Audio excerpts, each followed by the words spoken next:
Good evening, everyone. Good evening, sisters. Good evening, mommies. Good evening, friends. Welcome to another edition of her THW Saturday classes. I want to thank God for our lives. I want to thank God for what God is doing for us and good doing in our lives as well. Irrespective of for whatever the economy situation is, we have every reason to bless the name of our Lord. Welcome to class once again. The Lord bless and keep you all. Welcome to class once again. It's another Saturday edition of her Tabitha Health and Wellness Health Talk, and I want to thank God for everyone who have made it possible to be in class today. Thank you for being part of today's lessons. It promises to be exciting. I appreciate every one of you. Before I go on, let me quickly make a quick disclaimer. This platform is for educational and information purposes. It is not to diagnose any illness or any sickness. So if you have any health issues or any health concern, please do not hesitate to see your healthcare provider for medical attention. Thank you and God bless you. It is my belief and my prayers that the Lord will see you through in whatever situation or health situation that you find yourself. The Lord is our great healer and is set and ready to heal you. As long as you are able to do your part, God is set to do his own part. Thank you and God bless you. Following our schedule of events for the year, we have decided and dedicated the month of March to discussing healthy eating habits. And then last week, I started and I shared some healthy eating habits. So this week, I will continue with some other healthy eating habits that will impact our health in a very wonderful way. These habits may appear simple and insignificant, but they are very vital to improving our health. To improving our health in an imaginable way. Okay, if you can practice them and put them in use, okay, you'll be amazed at the impact these simple habits can actually play in our lives. So I wanted to just sit back and take them in and do as much as you can to practice them. So this habit, the first one I'll be sharing today is number one, avoid very cold water with your meals. I want to be sincere with you. This is one very tempting thing that many of us find ourselves doing on a regular basis, and I'm not exempted. Sometimes you want to take cold water when you are maybe you just come back from work and you're tired and then you want to relax. The first thing you want to take is take cold water to chill and then to feel cool.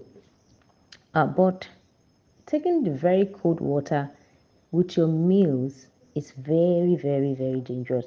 It can be very dangerous, okay? And reason being that there are digestive enzymes um, that operate at certain temperature, okay? And if you take this cold water, there is the tendency that this will lower the temperature in your stomach. It will lower the temperature of these digestive enzymes in your stomach, and the activities of these enzymes obviously will be affected if their temperature. They are meant to operate at a particular temperature, and then because of our habit, we've taken something that can affect their temperature of operation. So eventually, invariably, they will begin to work in a way that is they are not programmed to work, and so uh, and this comes with its own their own consequences. It comes with several consequences that will impact on your health. So you want to do yourself a lot of good by avoiding very cold water in between your meals. I even want to say that you can maybe, okay, want to, if you have to take cold water in between your meal, Make the temperature not too cold. That's why I said the point is do not avoid very cold water with your meals. Okay, you see some Chinese people or some Western people when they want to eat, they they they they drink kind of soup, wine soup, okay, warm soup. It has reasons. It's not just because of the delicacies. They have reasons why they have warm stuff, warm teas, and all of that that go that go along with their meal. So you want to do yourself a lot of good by ensuring that you avoid this particular habit significantly. And I know that the more you practice, habits are difficult to change, but when you make up your mind to change them, you will find out that you are able to do them effectively. So the second one I want to talk about is drinking too much water while you are eating. Is one habit that I want us to pay attention to. A lot of people do this a lot. For me, I have not gotten used to the fact that I don't even drink water when I'm eating. Even after my meal, I don't take water until later. Okay, and so this is very significant. So let us look at why is this important really. When you take too much water, or other kind of fluid, some even take some beverages, some take sugary drinks, some take all kinds of drink. Some also take natural and fruit juices. It's not the best thing to do, honestly, while you are eating, and I will explain. Okay, so these fluid they have the capacity of diluting the stomach acid and some of these digestive enzymes. No, digestive enzyme is coming again. Okay, so they make them less effective for breaking down your food. The reason why those things, when you eat that bowl of whatever that we are eating, they just sometimes they stay inside your stomach. But God designed it in such a way that there's a fluid inside your stomach called stomach acid and called digestive enzymes. They come from different points, different systems, and once they know that there's something occupying that the stomach, they'll come there to come and break it down before they find their way to different parts of your body. When you take too much water, you're kind of diluting the stomach acid and you're diluting the digestive enzymes. You see how little things create a lot of problems for us unknowingly. And so we begin to say, oh, you feel bloated, you feel this, you feel gas, and all of that. So many things happening within your system. And unfortunately, you're not in control anymore. You can't control them. You may not be able to control them at a certain point. So it is good for us to kind of avoid doing this particular thing so that we don't alter the pH level of your meal. The pH level of your food, pH means that there is a scale of acidity and alkalinity table. So your food, if your enzyme work at certain pH level, and when you take this water, they dilute them, okay, and the alkalinity of these digestive juices will be reduced. So now it will slow down the digestive process. It will slow it down, and once your digestive process is slowed down, it begins to create things like indigestion, fermentation, putrefaction, gas, cramps, and all of that. So many situations that can affect our health significantly. So you want to avoid taking too much water when you are eating. Okay, so now this is the principle. You can keep water by your side because sometimes some things can just happen suddenly, choking and all of that. Something just press your throat. You can use that water to just push it down, okay? But not that some people, when they take a spoon of whatever rice, swallow, or anything, they will take water. Another spoon, they will take water. That is very poor. It's a poor practice that I want us to pay attention to. You may not even know that you're doing that until you're intentional about it and watching. How do I take a lot of water when I'm drinking, when I'm eating. So you want to avoid that. It's not really a good practice. And we have different digestive system in the operation. Some might be able to withstand some, and some might not be able to withstand. But overall, the overall effect of this is that it affects the digestive system fluid. That's the digestive enzyme, the stomach acid, alter their pH level and all that. And these have significant effect on the operation on your food to digest it, to break them, and it slows them down. Your digestion should not be slowed down. It should move as God has planned it. And when you now slow them down by yourself, it begin to cause a lot of problems. The next one I want to talk about is to masticate or chew your food very well. See, digestion takes place, starts from, especially for carbohydrates, it starts from your mouth.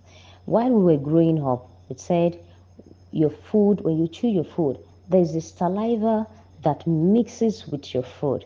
And the saliva, the digestive enzyme in the other saliva is called tahalin, and it reacts on your carbohydrate.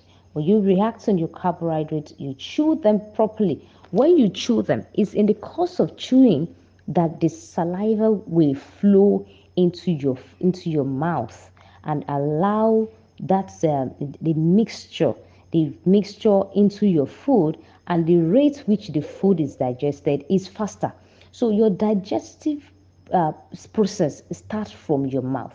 So when you chew your food properly before swallowing it, so it also minimize and the incidence of indigestion and other issue that comes with digestive problems. So it might just be somebody indigestion problem might just be as a result of poor chewing of their food right from the mouth. When we are eating solid, we believe that it should be swallowed. The solid should not be swallowed. Actually, it should be chewed first before swallowing it. You see some people, I don't even practice it as much as some people that I know. I know some people, when they want to eat their food, they will chew it very well. They chew the solid or whichever food they're eating, they will chew it very soft before they finally take it down.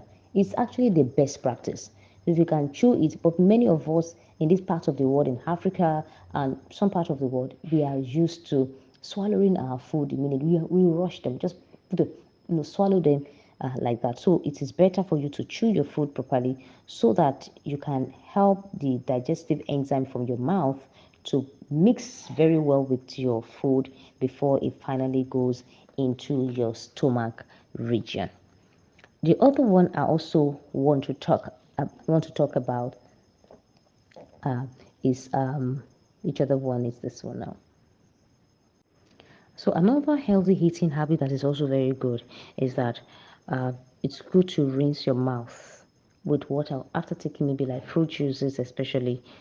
When I say fruit juices, I'm not talking about the Tetra packed fruit juices. I'm talking about fresh juices that are undiluted and then non-pasteurized. Then you want to take them, or even your tiger nut milk or coconut milk or almond milk, the ones that you make at home and laundry. When you take them, it's also advisable that you rinse your mouth with water, because the sugar, which is the fructose in your mouth, it can feed on bacteria. And the bacteria is all over, in your mouth, in your gut, in your throat, in every part of your body system, and this may lead to kind of mouth odor. It can lead to mouth odor. So, and then some other issues with your mouth. So please, you want to avoid it completely. You want to ensure that you don't take such things and don't rinse without rinsing your mouth, so that you don't have bad breath and as well. So please pay attention to this. Another health Another habit that I also want us to pay attention to is not to overeat. Okay, overeating is a problem for many of us here. Gluttony is also like a sin, and it causes a lot of health problems. Some of us like to eat, and we eat till we are full. There should be space in your stomach. We are filled up that, in fact, you can feel it from your throat, that as if the food is coming into your mouth. We don't have to eat to that point. That's why during the 30 days challenge, we advise people to take vegetable salad before they take their meal. The reason is that because some people feel that they need to get full, filled up before, but when you eat your vegetable salad, it has occupied space in your stomach. So whatever you have left, you just have it for the other food that you want to eat, the other cooked food that you are eating. That way, because your vegetable salad, they don't have calories, and they are roughly that like broom. So they only serve as broom ready to push your food out of your stomach or to help to aid the digestive process. And also when the nutrient has been absorbed in your small intestine, the roughage moves to your large intestine, and it is easily moved out from the large intestine. Like I said, digestive process takes a period of 24 to 48 hours, and it shouldn't be more than that, so that there is no form of fermentation, putrefaction. When your food stays beyond 24 hours and prolonged to 2 days in your stomach, it's become a problem. You should empty your bowel. As soon when you eat, the food get digested, absorbed into your through your small intestine. Then the waste products are sent to your digestive to your large intestine, and then the process goes on, and then it comes out as a waste. The waste moves in. But for us, many of us, the food is once we eat, digestive process is improper. Digestive process is slow. Digestive process, there's no absorption of nutrients into our small intestine, and then passing the waste to the large intestine is a problem. Some, when it even gets into the large intestine, to push it out is another problem. And some people don't even go to the toilet like 2 days or 3 days. It's a huge and a big problem that we need to ensure that through our eating habit we are able to correct them. So please don't eat too much. Eat with wisdom, eat in moderation, and then eat less. Don't take too much food. If you are old, if you are getting over 40, don't ensure that your cooked meal is no more than 2 times a day. If you are over 50, I want to advise you that your cooked meal should not be more than once a day. When I say more than once, it doesn't mean some people say, it's only once that they are eating. It's not once you are eating. The only thing is that you are limiting your cooked food to one day, and other things, you are eating other things to take the space of the cooked food throughout the day. So you eat cooked food in the afternoon. At night, you're eating a bowl of salad. You're taking some other things. You're taking your nuts. You're taking vegetable, soup. You're taking nut milk. You're taking fruit juices. You're taking vegetable juices. You're taking different kind of things, okay, like that. Overnight oats in the morning, and the rest of it. So when you create your timetable, you find out that you are eating, but you are only limiting your cooked food to just once a day. Then the other one is to eat slowly.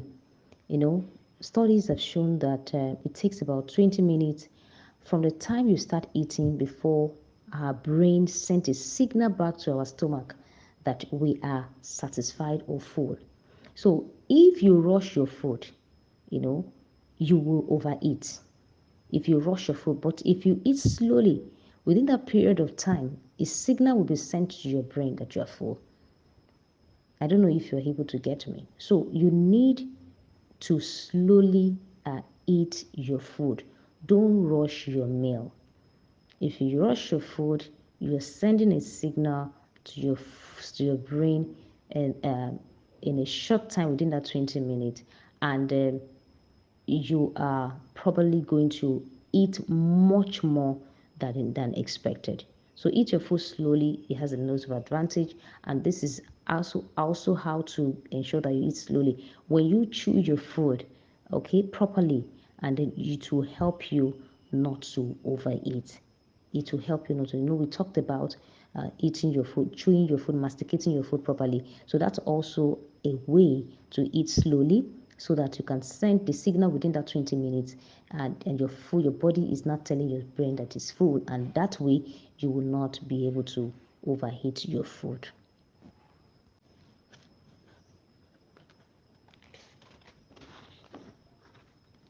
So the next one I want to talk about is to avoid the habit of sprinkling table salt on your food at the dining table. Many of us, we have used to this habit. You put table salt, um, um, all kinds of salt on your table, and when you are eating, you notice that the salt is not enough. So you sprinkle the salt on your food. I don't know who actually made us to be doing this. Then it helps you to, for many people who have high blood pressure, for instance, now, when you take too much of this salt, it causes a lot of problems for you. And it can create diseases from that point, and you won't even know. You can also get edema from that point. When you have excess salt, excess sodium in your body, in your food, it can create edema for you, and you want to avoid that. It can also increase your chances of having high blood pressure. It can also affect those people that already have high blood pressure. And a lot of people who have high blood pressure, they do this a lot. So we need to be very careful the way we sprinkle salt on top of our food, because we think that you need little salt. Some people even they don't cook with salt anymore. They have gotten to that stage in their life, they don't even cook with salt anymore. So if you want to, I'm not saying that you should join that group. If you want to cook your food, if you want to cook with minimal salt, and then don't go ahead to sprinkle salt on top of your food, um, um, and indiscriminately, or avoid it completely, please. Avoid it completely as much as you can. The next one is that you should eat food that have high water content in the morning. I want to encourage us to practice this eating habit very well. You can just put yourself, just test, give it a try, put some of these things in practice and watch how your body responds. Okay? So now, if you take high content, water content food in the morning, things like your fruits, like your veggies, your vegetable juices, your fruits, they are very high in water content. They really impact positively on our health. Okay, if you eat very heavy food, I think a lot of people ask questions like eat like a king and all of that. So the principle here that I follow on a regular basis is that I don't interfere with the detoxification process of my body system. Research has shown that certain body system operate at certain point, and your digestive system also follow that principle. Your detoxification is usually in the mornings, maybe when you wake up. That's why when you wake up, okay, it's that time that whether you take water or not, some people they just go to the restroom and offload, okay, because your body is now ready to detoxify your body system. Now around 4 a.m., between 4 a.m. to 11 a.m. and 12, detoxification is going through, cleaning out is going through. And if you take high water content food that time, you are aiding the detoxification process effectively. So if you want to practice this particular principle, and it helps you to keep the cycle in place. It has an amazing result in our body system. I don't joke with this particular aspect. That's why I go for fruit, I go for vegetables in the morning, or things that high fiber fruit, water content. I try to go for that. Your herbs, your juices, your teas, your herbal teas that we have talked about, they are amazing in the morning with fruits and all that. They are very amazing. So try to do that. Not heavy food, not rice and beans in the morning. Some even eat solid, puddings and all of those things. The best part that you can eat and enjoy yourself is when you take high water food content in the mornings, and it helps your uh, detoxification process, remove toxins for your body system.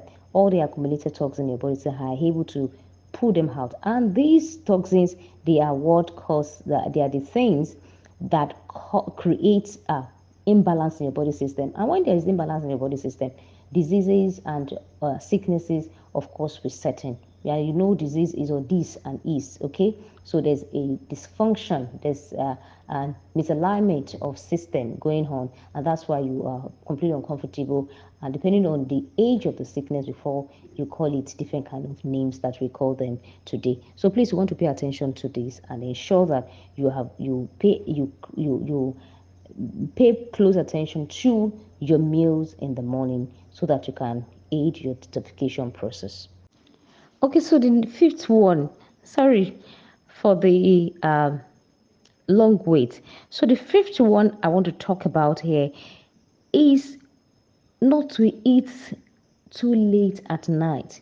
This is one thing that we practice, that we help the 30 days challenge uh, uh, people to work with. This is one of the key principles that we follow in 30 days challenge. We ensure that everyone stops eating by 7 p.m. In fact, many of our people, they stop eating before 7 p.m. It is one thing that is very critical to good health, honestly. So when you eating too late at night, it affects your body self-healing process. Your body is created to heal itself. I'm sure that we all know that. It is not your drug. It is not that medication that you're taking that is healing you or doing some form of thing. Your body, those medications, they are only assisting the organ that is set aside to do that work, to do it properly. Now, the organ is dysfunction to do the work. So now the medication that are given is to activate on the organ so that the organ can begin to do their work, like jump starting something to do their work. It may be temporary, it may be permanent, but then that is the primary purpose of your medication, because God has designed your body to heal itself. So if you have the symptoms of you have a diabetes, like I always say, it's a symptom of a problem from the pancreas. The pancreas is not working properly. So what the drug is trying to do is to help to do the work of the pancreas, to help to work to ensure that the blood sugar that acts like an insulin, to ensure that there's no excess blood sugar in your blood. Now, the same thing with this. When you eat late at night, you are completely altering the process that God designed for you to help you to heal naturally. Because God knows that you're going to go through certain health, is going to certain situation. He knew, so he put those things in place. Now, if you are eating late, it will affect them. So you want to pay attention to ensure that you don't interfere with God has put in place or that are perfectly created by Himself. So you want to ensure that you are not doing that. The second thing is also that you want to ensure that the time of rest is not the time of digestion. Your organs are designed to do certain work at different times. So when you are you are now reversing or changing the hand of the clock. That clock, I don't want you to act as 12 noon again. I want you to act as 6 p.m. So you know what you're doing. You are creating problem in the entire system, and you know that our body really works like a system. When one is affected, the other system will be directly affected or affected secondary way. So you need to be careful so with this particular thing, and it also may lead to all kinds of digestive problems, constipation, bloating, gassing, heartburn, and all the rest of it. So you want to avoid it. And then your food, they can be fermented if they are not they're eaten at the wrong time, because the digestion is slowed down. It's not the proper time, so it's slowed down. There's a problem. The resting time is interfering with the digestive period, and so there's a big problem. So you want to avoid this particular aspect and ensure that you get it right. So your dinner should just be between 5 p.m., 6 p.m., 7 p.m. Now, sometimes I do, when it's critically really late for me, I come in, sometimes I do like about 7:30 or so, and I know that this is not, it's not something that should be every day. So if I go out and maybe that's the only meal I'm eating, something light at night, I may just read it, and then of course I know I'm sleeping 3 hours aside from when I had that food. So please ensure that you pay you try to put on your fork and knives when it is late by that 7 p.m. So it's not that you have committed any crime when you eat late, but honestly, you have altered your digestive process, and it's going to have a significant impact on your health. And that simple act might cause a very, very great problems for you, that you will spend a lot of money to reverse it, or do a lot, or your body will have gone through a lot before you are able to reverse it. So please, let's pay attention to that. You don't want your food to be going through digestion where your body is supposed to be resting, resetting, and then the body is also supposed to be rejuvenating for the next day of work. So that's why when you wake up the next day, you're tired and fact that as if you did not even have 6 or 7 hours sleep at all, because you have altered the entire system of digestion, entire system of detoxification, and the entire system of resting and resetting of your body system. And again, it also affects your weight. You also gain weight when you eat in this manner. This particular habit is something that a lot of us, even healthy living practitioners, we um, we ignorantly do. Let me put ignorantly do. Okay, when you say because something is healthy, because oh, this orange juice is healthy, pineapple juice is healthy, this is healthy, you will now decide to take 500 ml of, those bottles that you put 500 ml of juice. You take the pineapple juice and you drink it at once. At once, 500 ml. You just see some people, they just gulp it. They gulp it 500 ml. It's a very poor way of eating, even though it's healthy. Please don't take more than 8 ounces. 8 ounces. 8 ounces is like a glass. And your a glass cup is not the massive glass cup that we use in our houses. So this is how I'm going to describe it, because when I say 8 ounces, sometimes some people ask me what is 8 ounces. You know the measuring cup that we use by caterers or catering processes, or by chefs and all that. They wrote on them 1 cup, and they wrote 3/4 cup, there's a half cup, and on those measuring cups that they use majorly in the maybe baking and the cake producing industries and all that. They use that, and it also comes with set of spoons. It comes with 1 teaspoon, half teaspoon, 1/4 teaspoon, 3/4, and all of that. So these are the set of things that we can use. We can use that one that they wrote 1 cup is 8 ounces. Some measure it as 245 or 240, or I usually measure it as 250. So that is one appropriate way that you can take your juices at once. So you can take that cup, 1 cup at once. Then, if you want to drink another one, so usually called 8 ounces, okay, 240 or 250 mils, okay. So if you do that, it's best approach, best way, because so that your juice will be absorbed in your intestinal tract, okay. And then anything anything that goes beyond that, it's like just um taking something excess, and that might flow into your digestive system and in the large intestine, and it can also begin to cause fermentation, okay.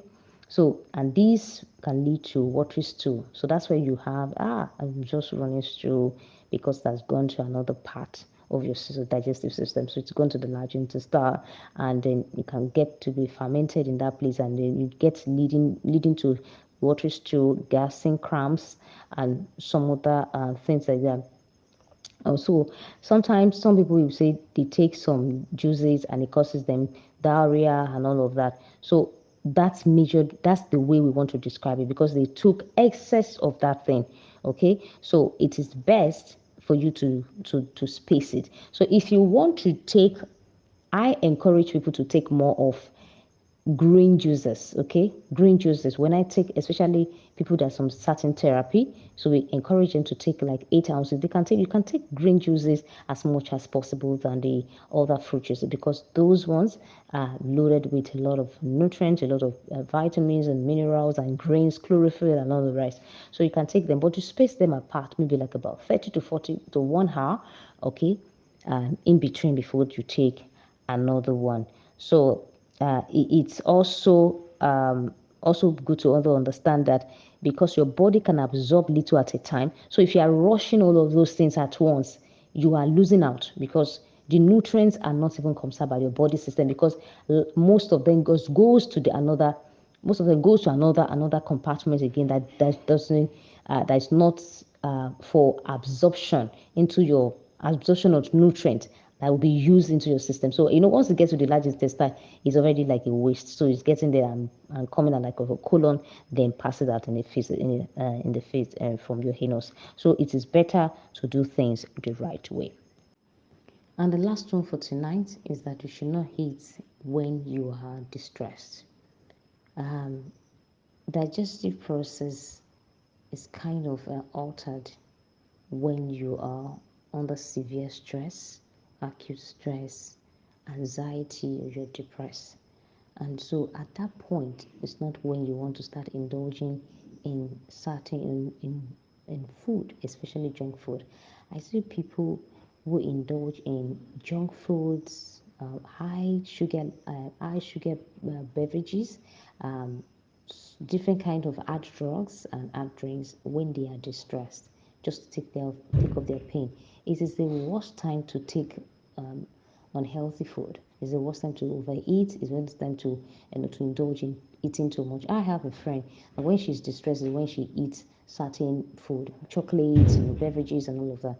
It's something that can affect our system, because at that time, your emotion is badly affected, and it's going to impact on your digestive process. I said that our body work like a system, and one particular system will affect the other.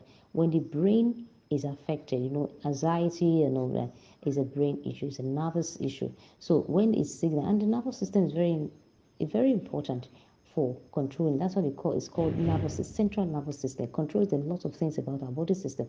When your central nervous system is not functioning properly, every other system in your body will be affected, even the fertility. So you want to be careful the kind of food that you're eating when you are distressed. I want to encourage you at that time, take plenty of greens, green juices, refreshing drinks, and all that. Take it there, and they have a lot of ways to help with the emotions. And think like banana. It also helps to improve your mood, to help you. Magnesium, food rich in magnesium, they're also very fantastic, especially women. You want to eat food that is rich in like almond, for instance, is very rich in magnesium. You want to eat things like spinach. You want to eat some greens. Generally, they're very good at this time. So please ensure you avoid eating unhealthy or overeating at this time, so that you can reduce the impact of problem of digestion, and then you can avoid constipation, bloating issues, all of those things. Because once your food is not digested, it will result into um, prolonged digestion, and your food is just stuck in your stomach system, and it can cause a lot of problem for you. The fatty food and all of that can become rancid. You can have a problem with acidification, and your carbohydrates too can become to be fermented, which will impact negatively on your health. And we've come to the end of today's class by the grace of God, and I trust God that we're able to put many of these things, if not all. You start gradually and begin to put them in practice one after the other. And by the grace of God, it's going to positively impact on your health significantly. So don't forget, challenge for the week. Our weekly challenge is a Monday morning detox system, which we have talked about the last time, and that is working with beetroot, the cucumber, the carrot, and the dandelion. Cucumber, carrot, beetroot, and dandelion. Teaspoon of dandelion in your juice once we finish taking it every Monday. So like in another 2 days is also our detox program. This is going to help your liver. It's going to help your liver to jumpstart and to teach.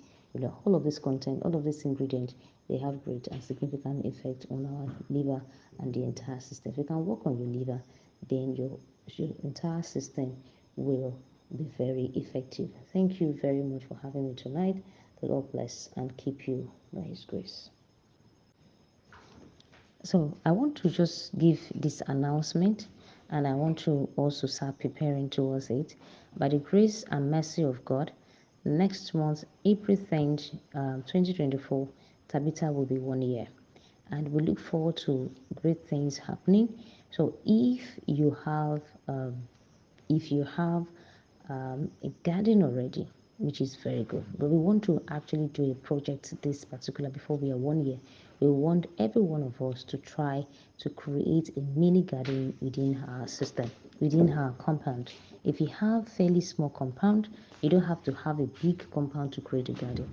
Now we're being encouraged to create something, a vegetable garden in our homes. So we want to say I will be talking more on that in the course of the weeks and all that before we finally get to the day. Please ensure that you contact, can give a contact of one of the Tabitha women that's into creating a simple garden for for us. We'll have a talk with her and how she can help many of us that will want our services. It will be a nice one to have you create your own garden where you have some simple vegetables, and I will also make a list of some simple vegetables that you can have around you that can be medicine for you all the time. Well, thanks. So we look forward to you preparing for our program. If you have any testimony you want you to please, I will send you a link where you can drop your testimony of what God has done for you and the cost of this period being being community part of this community THW women. We want you to be to drop your testimony. We'll send you a link where you can drop your testimony, and feel free to drop your testimony. Please, I can make it anonymous if you don't want to put your name. It's okay. But share your testimony, let all women know that God is still in the business of working miracles using our food as medicine. Thank you, and God bless you.